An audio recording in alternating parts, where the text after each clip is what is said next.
অত্যাচার করেছে সেটা কিন্তু আপনাদের ঘরে ফুটিয়ে তুলে ধরতে হবে, ঠিক আছে? সেটা বলছেন না কেন? যে কতদিন বাড়ি চালাচ্ছিল, কে অত্যাচার করেছিল, কতটা টাকা নিয়েছিল, এটা আমাদের বলে দেওয়া উচিত নয়। হ্যাঁ, আপনি সরকার থেকে বাড়ি পেয়েছিলেন? জি পেয়েছি আমি।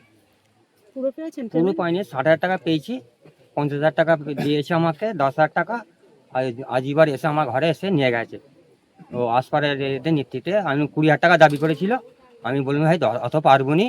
এখন বলে এখন 10 দাও, বাকি টাকাটা ঢুকলে 10 তোমাদের কাছে ফের নিয়ে যাও। পুরো এই টাকা ঢুকেছে বাড়ি? না না না না, 60,000 টাকা ঢুকে 10,000 টাকা নিয়েছে, 50,000 টাকা পেয়েছি। আশা পাচ্ছেন যে আশা বাদ বাকি টাকাটা পাবেন? আশা তো পাচ্ছি, নতুন সরকার এসছে, যদি গরিবের যদি দেয় খুব ভালো হয়, তাহলে খুব আমাদের ঘরটা তাহলে ঠিক হয়ে যায়। আপনার পুরো এখনো কমপ্লিট হয়নি? না এখনো মোটামুটি কমপ্লিট হয়ে আছে। পুরো কমপ্লিট হয়ে আছে? না না না, কমপ্লিট হয় না। আপনার বাড়ি কমপ্লিট হয়েছে? না না, কতটা হয়েছে? আর দেখতে হয়েছে। আপনি আর বিডিও সাহেবকে বা অঞ্চলের হ্যাঁ, বা গ্রামের সদস্যকে জানান? অনেকবার জেনেছি, বলে এখন দেবে, ও মাস দেবে, এই মাস দেবে, এই ডেট দিচ্ছে খালি আমাদের ঘরে। অনেকবার গেছি, বলেছি এই মাসে দেবে, সে মাসে দেবে, এই করে করে করে ভোটটা হয়ে গেল, আর কিছু পাত্তা দিল না।